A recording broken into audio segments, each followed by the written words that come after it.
What it do, baby?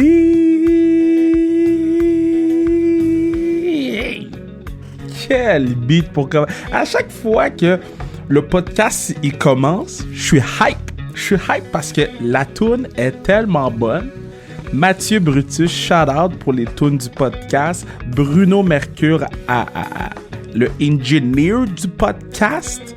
Et finalement, moi, je anime. Hein? C'est moi qui fais les entrevues. Kevin Raphaël, bienvenue à Sans Restriction, l'endroit où vous avez vos entrevues avec vos personnalités ou vos athlètes préférés sans restriction. Donc, toutes les questions que les gens ont peur de poser, moi, je vais les poser. Et j'ai pas manqué mon coup cette semaine avec nul autre que Thomas Chabot. Thomas joue pour les Sénateurs d'Ottawa. Thomas était dans le Uber quand ils ont été filmés. Puis qu'il y a des boys qui ont parlé contre l'assistant coach. Thomas était dans le Uber. Fait que j'y ai posé la question pour vrai. J'ai dit comme... Moi, je vais parler ma parole, mais je vais laisser Thomas parler sa parole et sa réponse était magnifique. Continuez à nous suivre sur les réseaux sociaux @sans restriction sur Instagram @KevinRaphaël21. Quand vous écoutez le pod, taguez-nous dans votre story, on va le repost. Parce que c'est le podcast du peuple. Puis plus le podcast grossit, plus le podcast avance, plus je me rends compte que c'est vraiment le podcast du peuple. Les gens, ils laissent des 5 étoiles sur le iTunes. Les gens m'envoient des messages en privé. Continuons, c'est notre plateforme à nous. Puis, yo, je suis hype. Je suis fier de tout le monde qui participe. Puis, yo, c'est temps d'aller écouter Thomas Chabot. J'ai hâte que vous entendez l'affaire du Uber. Yo, le beat est fou! Yo, c'est Uber ou Uber? Ou Uber? Uber? Ok, Thomas Chabot, let's go. Alright. Enfin, on a réussi à rentrer en contact parce qu'on était sous Zoom. Puis Zoom a fait Zoom sur nous. Il a fait vague sur nous. Zoom a décidé de ne pas fonctionner. Ça fait 25 minutes que mon invité attend. Mais ça valait la peine parce que c'est ma guy. TC, Thomas Chabot, comment ça va, man? Ça va bien, toi? Comment tu t'en sors avec le confinement? Pas super, je pense qu'on se garde occupé. Je pense que ça vient c'est sûr, ça vient de plus en plus long, rester à la maison. On n'est pas habitué, on était habitué de voyager pas mal, mais non, ça va bien jusqu'à maintenant. La vraie question, c'est combien de Victory Royale t'as fait sur Fortnite depuis le confinement? J'en ai eu plusieurs, ça c'est sûr. Je pense qu'on essaie de s'occuper, mais on finit tout le temps devant la télévision un peu à jouer à Fortnite. Ouais, t'as-tu écouté Tiger King ou des affaires comme ça? T'as-tu écouté un peu du Netflix?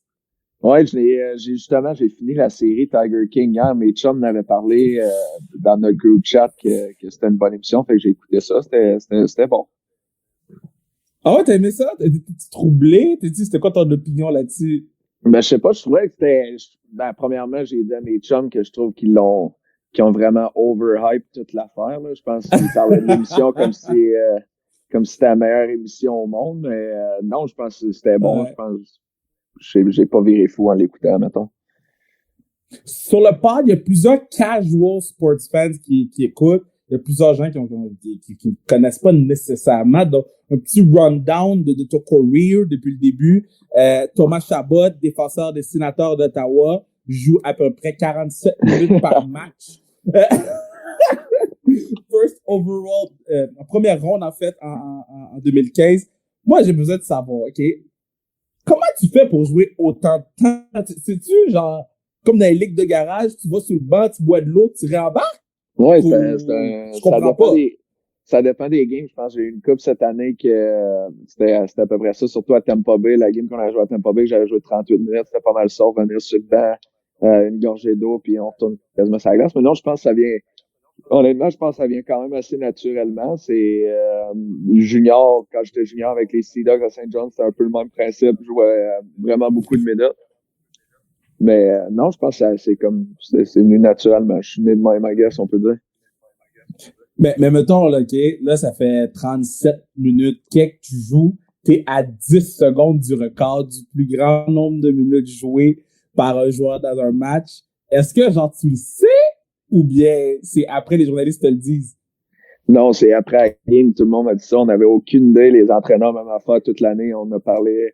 Après ça, ils disaient, si on l'avait su sur le banc, on aurait fait en sorte que tu l'aies le 10 secondes de plus. Fait qu'on était quand même un peu, pas déçus, mais comme, en même temps, on était comme un peu déçus de pas savoir qu'on était si proche du record. Mais moi, j'avais aucune idée combien de minutes que j'avais joué.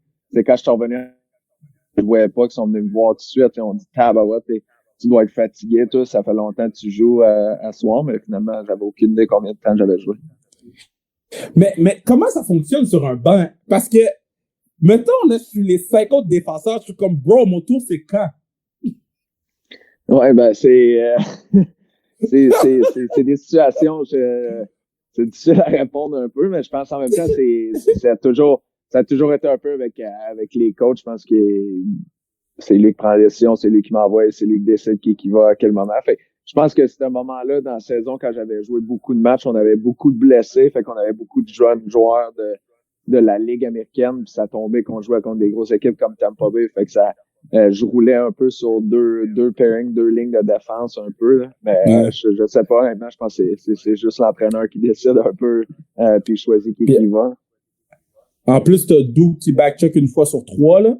Fait que je comprends que tu joues beaucoup. C'est ça, Duke qui reste à la ligne rouge et attend un échappé ou de quoi. Yo, lui, là, OK, en tout cas, on va parler tantôt parce qu'il y a la classique carré qui fait partie de Duke, c'est le capitaine, mais on va parler de Duke tantôt. Bon, là, toi, tu joues avec les sénateurs d'Ottawa, t'es installé. En fait, je pense que c'est l'année passée, l'année d'avant, Carlson était encore là. Carlson, c'était bon Dieu arrivé sur Terre. Ouais. Quand ils l'ont échangé, ils ont comme tout mis cette responsabilité-là de bon Dieu sur Terre sur tes épaules à toi. Est-ce que tes épaules étaient assez larges ou t'es comme, get, c'était beaucoup? Ah, non, ça s'est bien passé, je pense. Après ma première année dans la Ligue nationale, quand je suis parti pour l'été, dans le fond, à la fin de la saison, je m'étais beaucoup fait dire par les entraîneurs puis par le management de l'équipe un peu que ça se pouvait qu'Eric soit pas là en début de saison l'année prochaine. Fait que c'était comme quelque chose que j'avais un peu en arrière de ma tête tout l'été en m'entraînant, en me préparant pour la saison. Puis quand la saison est arrivée, comme de fait, Eric a été changé au début dans le camp d'entraînement. Fait que ça s'est bien passé. Je pense que j'ai juste eu un plus gros rôle, plus de temps de glace. En même temps, on était dans une situation qu'une équipe qu'on voulait reconstruire, qu'on voulait voir par l'avenir. Fait qu'en même temps, du même côté, il y a peut-être un peu moins de pression avec cette situation-là, mais je pense que depuis les 2 dernières années, je pense qu'Eric soit là ou pas, ça a quand même très bien été. OK, parfait. Bon, là, tu sais, là, t'es le caporal, là, t'es le leader, là, t'es comme, tu sais, comme Moïse qui amène les disciples vers la terre promise, 40 jours dans le désert, j'ai lu ma Bible. Est-ce que c'est stressant de savoir est-ce que c'est stressant de savoir que c'est toi qui tires tout le monde, là, c'est toi le berger du salut? Pas nécessairement, je le vois pas vraiment de même, honnêtement, je pense qu'on est chanceux à Ottawa. Oui, ça fait 2 saisons en ligne que ça va peut-être, on finit dans le bas du classement, mais je pense qu'on a toujours vraiment un groupe de gars qui veulent s'améliorer, un groupe de gars qui s'entendent tous bien ensemble. Fait que je pense, je le vois pas nécessairement comme c'est moi, il faut qu'ils travaillent tout le monde. Je pense que tout le monde a leur façon de le faire. On a ajouté des gars, justement, comme tu parlais tantôt, Duclair cette année qui a eu une année extraordinaire parce que c'est des gars comme Brady. Fait que je pense que tout le monde a son petit morceau, tout le monde fait sa job, ils savent ce qu'ils ont à faire pour aider l'équipe à avoir plus de succès. Puis je pense en même temps, c'est juste ça qu'on essaie de faire, tout partager ça ensemble. Non, mais vous avez l'air bien, vous avez l'air d'avoir un bel esprit d'équipe parce que souvent, d'où qui envoie les Snapchats, puis là, t'es dans les Snapchats avec tes souliers, puis ta quoi, puis tu sais, vous avez l'air à triper ensemble, les joueurs. Moi, j'ai une question, et si c'est disrespectful, let me know, OK? Mettons que parce que je veux pas utiliser le mot poche, mais comme quand ça va moins bien, on est moins bon. Est-ce que on sait qu'on est moins bon ou bien c'est juste un concours de circonstances puis ça va juste pas bien? Est-ce qu'on se dit qu'on est moins bon comparé aux autres équipes ou on gagne pas comparé aux autres équipes? Honnêtement, c'est drôle que tu dises ça parce que c'est pas disrespectful pantoute, c'est juste, une situation qui est bizarre, on va rentrer dans des matchs, on contre Tampa Bay, mettons, puis on va gagner le match, puis on va arriver contre un match contre, mettons, Détroit qui était moins bon comme nous cette année, puis mettons, on perdrait le match. Fait que c'est vraiment différent. Il y a des matchs, on est une équipe qui est jeune, comme tu as dit, on est un groupe de gars qui s'entend extrêmement bien, comme tu disais tantôt, mais tu sais, on est tous jeunes, on a tous pas mal la même âge, on est pas mal tous aux mêmes endroits dans nos vies. Fait que ça fait que il va y avoir des soirées qu'on va rentrer dans les matchs, ça n'ira pas notre façon. C'est de l'expérience qui, des fois, il nous manque. Puis je pense que c'est ça que quand on ajoute des gars plus vieux dans notre alignement, puis que des gars qui ont fait plus d'années, qui ont passé au travers de plus de choses, ils nous aident. Puis c'est comme ça qu'on va grandir en tant qu'équipe, je pense. OK. Est-ce que tu... Bon, parce que moi, je vais te dire la vérité, parce que c'est sans restriction, puis t'es ma gars. Moi j'ai vu quand t'as commencé à jouer dans la ligue, t'es venu à la classique KR3, et tu sais, comme tu étais un good guy, t'es le boy avec les Joseph, Bokonji, Maman, Steve Dog, Bon, je vais te dire ma parole, puis tu me diras ce que t'en penses. Moi, aller voir un match, j'aime les sénateurs, vous êtes ma guys, bon. Aller voir un match des sénateurs à Ottawa, c'est très difficile, le parking. Est-ce que tu peux m'expliquer pourquoi le parking est fait comme ça? Ça fait pas assez longtemps que je suis dans l'équipe. Je sais pas, ça fait 3 ans que je suis là, mais nous autres, normalement, on se parque en haut, fait que c'est quand même assez facile. Fait que j'ai pas le côté des fans à aller se parker là. Non, mais on s'entend que si l'aréna était dans la ville, ça serait plus facile pour tout le peuple. Ouais, ça, c'est sûr que oui. Je pense que c'est quand tu regardes à Montréal ou tu regardes n'importe quelle, plusieurs autres équipes qui sont dans le milieu de la ville, c'est certain que c'est plus facile d'accès avec les bus, avec les subways puis tout ça. Mais, non, je sais pas si c'est une décision qui a été faite. Je sais même pas si j'étais encore né quand c'est arrivé. Fait que, je sais pas trop quoi répondre là-dessus, mais je pense en même temps, c'est à Canada, c'est une ville qui se développe tranquillement. Fait que, ouais. Bon, là, tu as eu la chance de jouer au championnat du monde 18 ans, championnat du monde junior, championnat du monde point.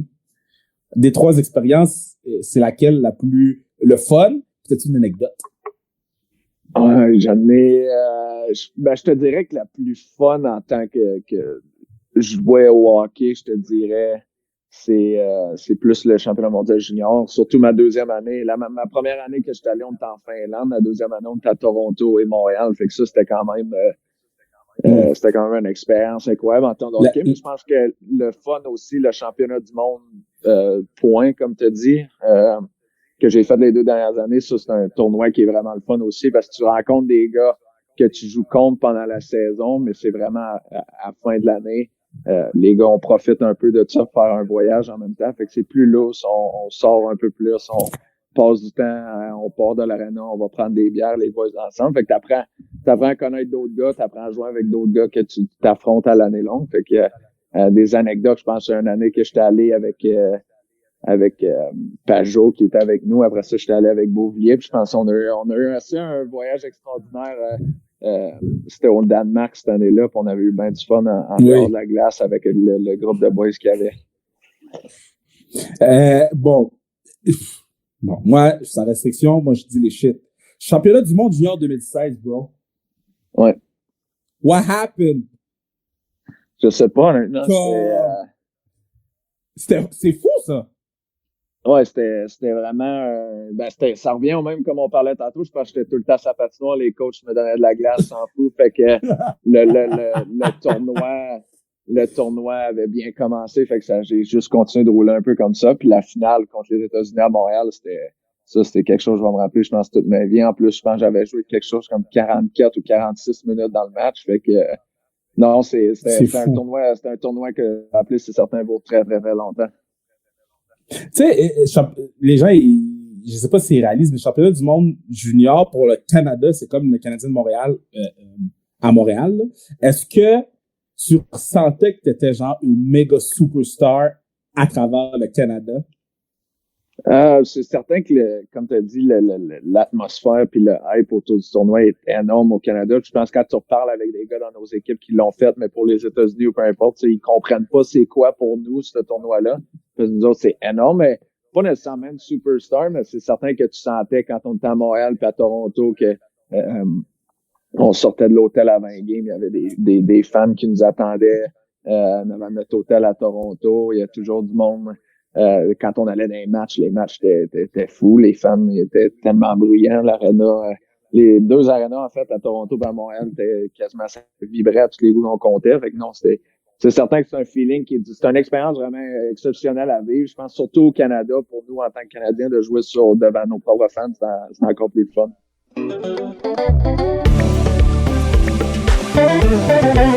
Damn right, hein? C'est ici que tu pourrais mettre ta pub. C'est ici que tu pourrais assurer la pérennité du pod, où je vais plugger ta pub. Comme je pluggerais, je sais pas moi, verre à whisky Rigaud, là où boire ta peine n'est pas un problème. Verre à whisky Rigaud, disponible chez tous les bons disquaires. J'ai toujours voulu dire disponible chez tous les bons disquaires, mais j'ai pas de disque autour de moi. Fait que je peux pas faire une pub de disque. Fait que je l'ai dit sous verre à Rigaud. C'est pour ça que vous devez commanditer le pod, pour que j'arrête de dire des tintins, des niaiseries sur l'interlude.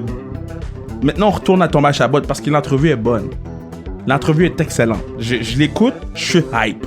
Donc, on retourne voir Thomas, mais n'oubliez pas que vous pourriez commanditer le pod pour assurer la pérennité de Sans Restriction. Let's go, baby. Thomas Chabot. OK, on a un quick game à chaque podcast avec tous les joueurs ou les athlètes. On a un quick game. Je nomme un nom, il faut que tu me racontes une petite histoire sur la personne. D'habitude, je joue à ce jeu-là un petit peu plus tard dans le pod, mais je présume que mon premier gars, on va en parler un petit peu plus. Anthony Duclair, capitaine de l'équipe Duclair à la Classique KR. Ma question sur lui, avant que tu me racontes une anecdote. Est-ce que, ou combien de fois, depuis le match des étoiles, il vous a rappelé qu'il est allé au match des étoiles?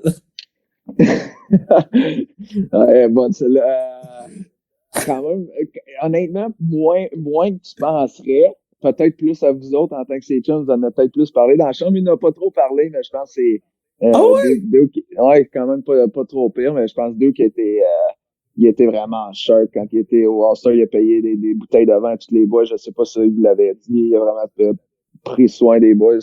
Je veux pas, c'est nous autres qui l'aidait à se rendre là. Ah ouais, il vous a gâté vu qu'il... Ben yo, tu viens de me faire découvrir un side que je savais pas, bro. Ouais, non, c'est ça, il a été vraiment sharp.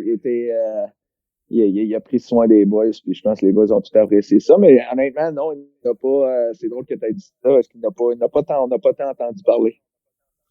Ah, bon, ben, je vais arrêter de le disrespect. D'abord, je vais commencer à donner du love. Mais t'as-tu une anecdote sur Duke parce que tu as joué contre lui, puis après ça, là, tu te retrouves à jouer avec lui? Ouais, Duke, je sais même pas, on sait même pas quand elle décrit. Je pense que c'est quelqu'un, c'est un boy, il est smart en maudit. Tous les boys l'aiment à Ottawa. Je pense que moi, ce qui me fait rire, c'est à tous les cours qui sort de la douche. Dans le fond, à Ottawa, dans notre chambre, quand tu marches le hallway, après ça, tu t'en vas dans les dry stores, il sort toujours son affaire de fond. Il la carry partout, il l'a toujours avec lui, faire sûr que ses cheveux, ça est top notch à tous les coups. C'est tellement, au début, ça me rentrait pas dans la tête, mais là, au fil de l'année, tu le vois tout le temps le faire, que ça devient quasiment normal de le voir, même si c'est d'une chambre de hockey, puis il est en train de toujours prendre soin de ses cheveux de main. Hey, c'est drôle, ça. OK, next. Mark Borowski. Yo, help me out. Mark Borowski. Oh, Borowiecki. Le gars qui s'est battu contre un gars ou qui a arrêté un gars, là? Ouais, à Vancouver, hey, Louis, ça, c'est arrivé. C'était pendant la saison, je pense. On était sur une road trip. Ouais, c'était pendant la saison. On était tous une gang de boys, on était en train de déjeuner à l'hôtel, puis on a reçu une photo dans le group chat. Borough commence à nous envoyer une photo, un gros paragraphe en dessous, qui commençait à nous dire qu'il avait arrêté un cambriolage d'une voiture je sais pas si c'était, je veux pas dire quelque chose qui est pas vrai, je pense que c'était un itinéraire ou je sais pas trop c'était quoi, mais un gars qui avait volé un sac, dans le sac, il y avait les passeports, il y avait tout, fait que, la police est venue l'aider, puis tout ça, c'était une bonne histoire, c'était arrivé au début de la saison. Mais mettons, tu déjeunes, tu reçois ça, tu dis c'est une joke ou t'es comme, yo, c'est tellement Mark, ça? Honnêtement, parce qu'on est un groupe de boys, c'est qu'au début, on est tous comme partis à rire, on est comme, ouais, on se vrai.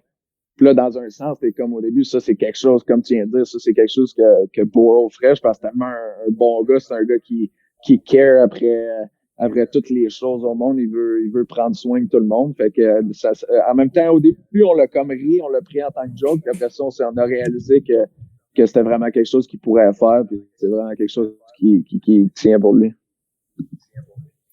Bon, le prochain, lui, au début de l'année, j'ai fait, yo, ce gars-là, un peu de personne, là, Scott Sabourin, là. Quand il a pointé son nom dans son dos, là, quand il y a eu cette petite altercation, je pense avec Austin Matthews, quand il y a eu ce petit beef-là, vous êtes sur le banc, Scott, il arrive, il est à ses premières années dans la ligue, puis il se passe contre le big dog de Toronto. Comment vous prenez ça sur le banc, vous? Honnêtement, moi, personnellement, j'avais même pas vu Harvey pendant la game. Je l'ai vu le soir, en revenant à la maison, quand tu gosses ton sel, tu vois ça sur Instagram. C'est là que je l'avais vu, mais non, je pense que c'est un gars qui ferait n'importe quoi. C'est le genre de gars dans notre équipe que tout le monde adore. Je pense que c'est le gars qui ferait n'importe quoi pour les boys, c'est autant sur la glace. Je pense qu'il est arrivé aussi un incident, lui, à Boston pendant l'année, qui a vraiment eu une grosse commotion. Fait que je pense que c'est un gars qu'on care vraiment beaucoup dans l'équipe. On l'apprécie énormément. C'est ça, c'est plate. Il faisait son rôle dans l'équipe. Je pense qu'il voulait déranger l'autre équipe, virer la game d'abord un peu contre Toronto. C'est toujours des games bien émotionnels entre les Sénateurs et les Maple Leafs à cause de la rivalité de l'Ontario. Mais non, c'était plate. En tant que teammate, tu veux pas ça arrive. Fait que c'est certain qu'il y a certains gars, je pense que je sais pas si t'avais vu quand Burrow avait commenté là-dessus, parler de la situation que il avait pas vraiment aimé ça. Puis non, c'est certain que c'est pas le fun d'avoir ça. Je pense que c'est un gars qu'on aime puis qu'on care vraiment de même. On veut pas que ça arrive. Mais là, tu parlais de la rivalité Toronto-Ottawa. Est-ce que c'est encore le cas? Puis est-ce que les fans embarquent autant que... Moi, je me rappelle, back in the days, là, un peu plus, ils vous lançaient des choses sur la glace là, aux Sénateurs. Là. Ouais, ça, c'est sûr, c'est moins intense parce que il y a plusieurs années, je pense que les Sénateurs ils jouaient en série, ils s'étaient affrontés en série, fait que je pense que ça avait vraiment élevé là. Nous, c'est certain que dans les dernières années, on n'a pas fait les séries, fait que ça baissait un peu plus. Puis Toronto, c'est une équipe qui a du succès, mais je pense à tous les matchs qu'on joue contre eux, les fans des Sénateurs, les fans des Leafs, quand on joue dans leur arena ou dans notre arena, c'est bruyant, le monde s'écoeure, le monde crie sur Twitter, sur Instagram, tu vois des commentaires partout. Fait que je pense que c'est certain que c'est encore là, mais je pense dans les années à venir, soit l'année prochaine ou les deux, trois prochaines saisons, mais qu'on soit en série, on soit en position de compétitionner pour la Coupe Stanley, je pense que ça va reprendre encore plus. Là. OK, il me reste deux gars. Brady Tkachuk. Lui, là, il a l'air de movie star, là, mais comme genre de American Pie. Lui, moi, je pense, parce que c'était ma dernière année, cette année, avoir un roommate, Sarah, et c'était lui, mon roommate, puis il est tellement, il est tellement tata, il est drôle, c'est comme si des fois, j'ai dit toujours, puis il serait à côté de moi, je dirais pareil, c'est comme si il y a 20 ans, mais c'est comme si des fois, il agit comme s'il avait 15 ans, des fois, puis des petits temps, mais je pense que c'est un gars qui est tellement, il s'entend tellement bien avec tout le monde l'adore, je pense qu'il est drôle, il fait ce qui me fait encore plus rire, c'est quand je te dis qu'il agit comme un gars, des fois, qui a peut-être 15-16 ans, mais il s'habille comme un gars qui a comme 30-35 ans. Fait que c'est comme tout le temps drôle, je le chirp avant chaque game. C'est drôle, ça. Sur ses outfits, sur ses suits, sa cravate, il aime bien les chemises, beaucoup de lignes, beaucoup de couleurs, fait que c'est tout le temps drôle, fait que je suis tout le temps sur son cas, je suis tout le temps en train de l'écœurer là-dessus, puis je m'entends vraiment bien avec ça. Ça a l'air d'un frat boy, là. Ça a l'air d'un gars que lui, il aurait été sur les plages en Floride pour le spring break, là. Exactement, avec une petite camisole déboutonnée, une genre de quoi de même. Puis le dernier, moi, j'ai écouté la game live.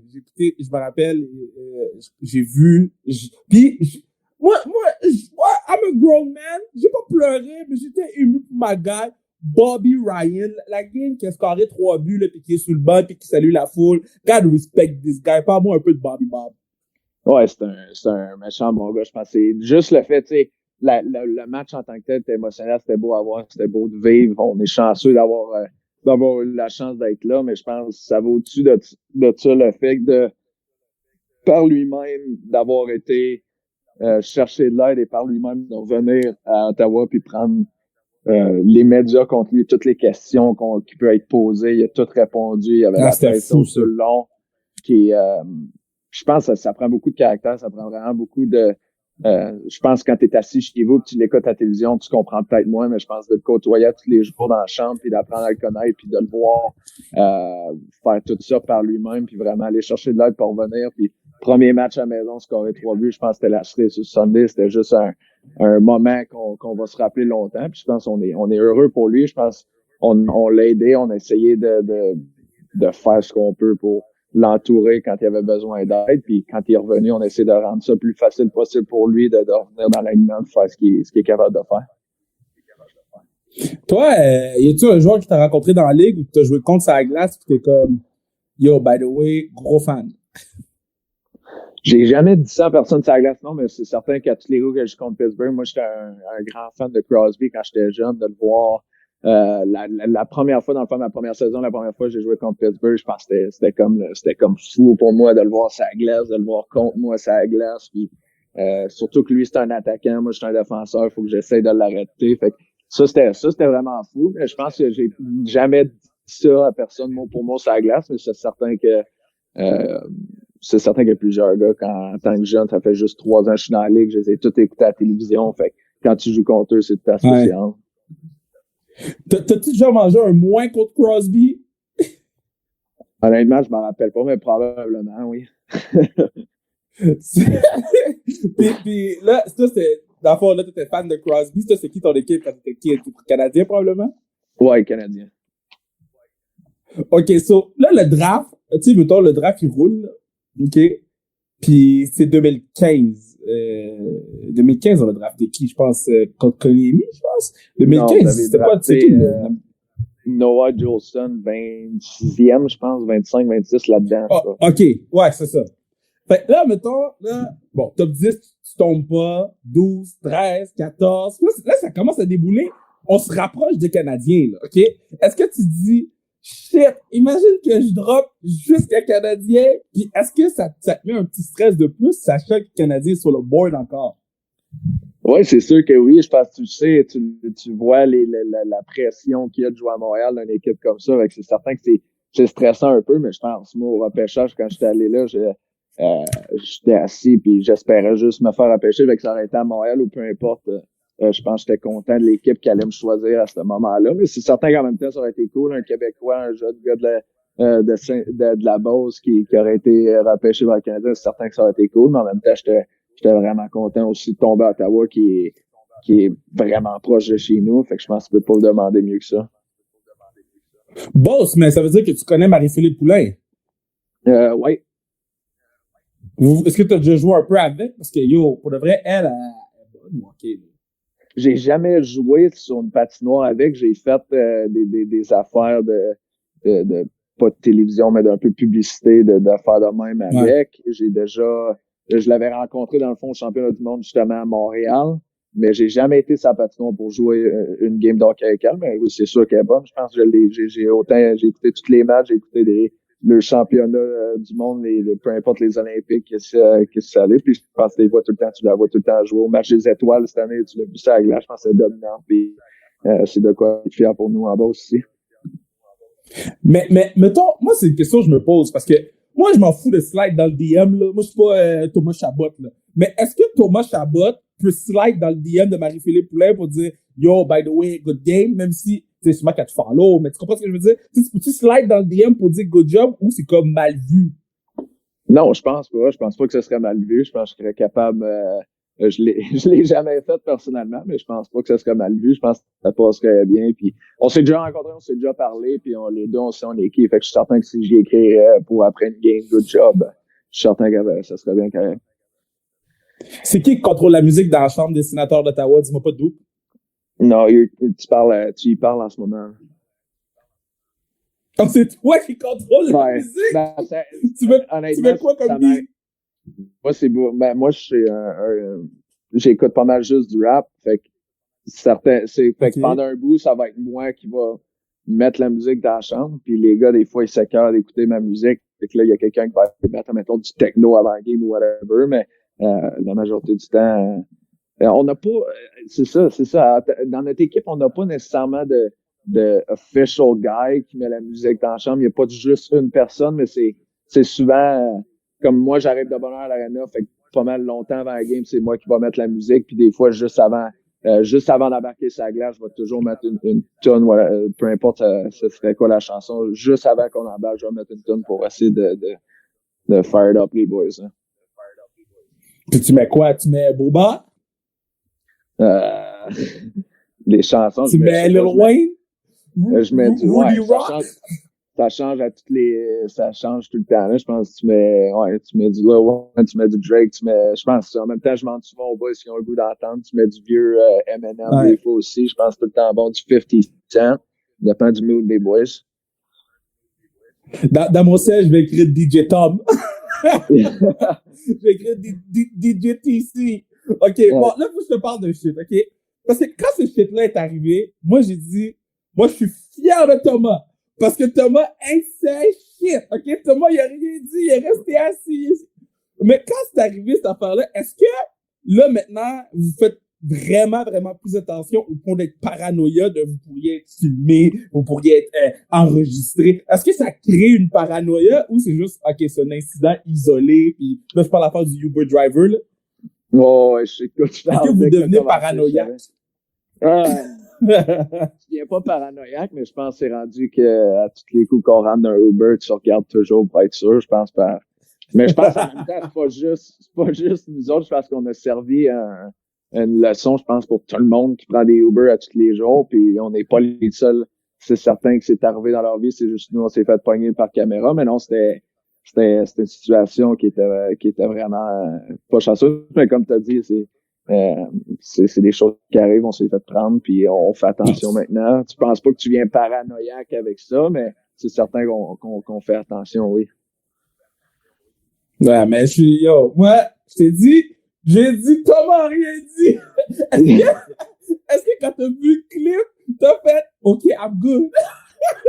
Ben, un peu, en même temps, oui, parce que tu te sens, tu sais, quand tu le revois sur vidéo, t'es comme, tu te sens tellement mal, t'es comme, non, tu sais, des affaires comme ça, mais je pense que tu fais attention, tu sais, c'est rendu que ça nous a apporté de leçons à tout le monde autour de la ligue, tout le monde qui ont des business ou whatever, qui prennent des Uber, je pense que c'est une leçon pour tout le monde de faire attention, tu sais jamais ce qui peut arriver, tu sais jamais où ça peut se rendre, puis on fait attention, puis quand t'as vu la vidéo, tu sais, mes amis, ma famille m'ont beaucoup écœuré sur le fait que je me rongeais les ongles.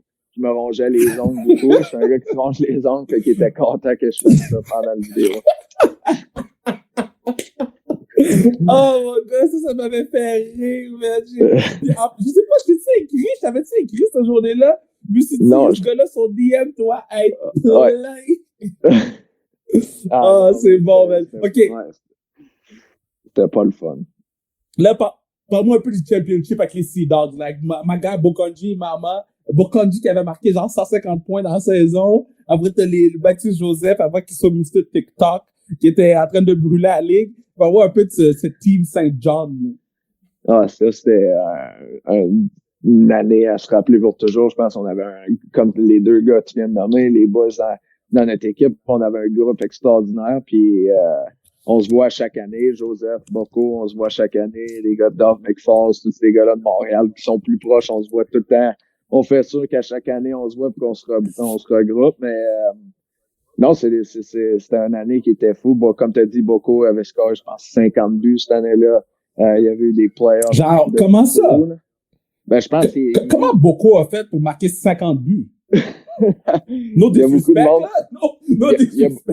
y a beaucoup de monde qui se demandait ça, mais je pense honnêtement, pendant l'année, quand la saison a commencé, il y avait un début de saison vraiment bien, puis là, tout le monde pensait que c'était peut-être à cause des joueurs qui étaient entourés, mais je pense quand on est parti à Noël, moi puis Mathieu Joseph, au championnat du monde, ben Boko, je pense qu'il avait fait comme 7 buts en 3 games, quelque chose de même, 7 buts en 2 games. Fait que tu sais, c'était vraiment, il avait la touche, il est capable de scorer. Je pense c'est vraiment un autre côté qu'on a découvert que le monde ne pensait pas cette année-là. Puis tu sais, il est autant capable d'être le tough guy, puis frapper, puis vraiment quasiment tuer le monde sur la glace. Puis il est capable de scorer, il est capable de scorer des goals, il est capable de faire des jeux. Puis ça, il nous l'a montré nous autres dans notre année. En fait, il a vraiment été une énorme partie. C'est un joueur de 20 ans. Un joueur de 20 ans, t'as le droit d'en garder 3 dans ton équipe. Puis quand on l'a regardé au début de l'année, puis qu'après ça, il nous en score 50 pour l'année, c'est certain que ça a été une grosse partie. Puis ça, c'est tout sur lui. Je pense que c'est lui qui le méritait, c'est lui qui était capable de le faire. Mais personne ne peut y enlever ça. Mon gars, c'était le fun de te parler. C'était très le fun de te parler, mon gars. Est-ce que ton ring, là, ton ring de Saint Dog, là, des Sea Dogs, là, est-ce que tu le rock des fois ou Non, jamais je sortirais avec ça parce que je voudrais pas en perdre, mais je pense je l'ai dans ma chambre, je l'ai avec d'autres affaires qu'on avait gagnées, j'ai gagné au cours de ma carrière, puis on garde ça en souvenir, je vais l'avoir toujours, c'est sûr. La bague était huge, en fait. La bague, ils ont fait pour une équipe junior, elle était énorme avec plein de diamants, des bleus, c'était bleué, c'était vraiment sharp. Mais cette année-là, je pense qu'elle était plus grosse que celle des Penguins de Pittsburgh quand eux ont gagné la Coupe Stanley. Là. J'étais comme, yo, guys, laissez les diamants pour les autres, là. Ouais, c'est ça. Peut-être qu'elle valait moins cher que Pittsburgh. Ouais, c'est ça. C'était pas le même provider de diamants, disons. Ouais, c'est ça, exactement. Mais je voulais te remercier. Là, tout est beau, ta sécurité. Là, t'es chez vous. Tu restes chez vous, tout est beau. Ouais, tout est beau. Je suis avec ma famille. On est isolés. Ça va faire depuis notre trip, depuis le 12 mars, ça va faire un mois qu'on est isolés. On sort pas, on suit les règles, puis on fait vraiment attention. Bon, ben si Thomas il suit les règles, tous les vagabonds qui écoutent le pod devraient suivre les règles. Merci mon gars, prends soin de toi, puis là, on frappe un squad bientôt sur Fortnite. J'ai besoin de victory royale. Là. Ouais, on devrait faire ça bientôt avec les boys. Hein. All right, fais attention à toi, mon gars. Right. Merci beaucoup. Merci d'avoir pris le temps. Yes. Hey, come. Hey man, merci Thomas TC. J'espère que ça va être son nouveau surnom, c'est DJ TC. Merci Thomas Chabot pour nous avoir donné de son temps, avoir pris une pause de Fortnite, nous avoir permis d'en apprendre un petit peu plus sur lui, sur ses coéquipiers, sur sa quarantaine. Naturellement, on fait le podcast à distance. On fait du mieux qu'on peut pour le son. Et pour vrai, je suis fier de nous quand même. Je suis très très fier de ce que Bruno fait parce que c'est pas facile d'aider avec des Skype, Zoom, Zencastr.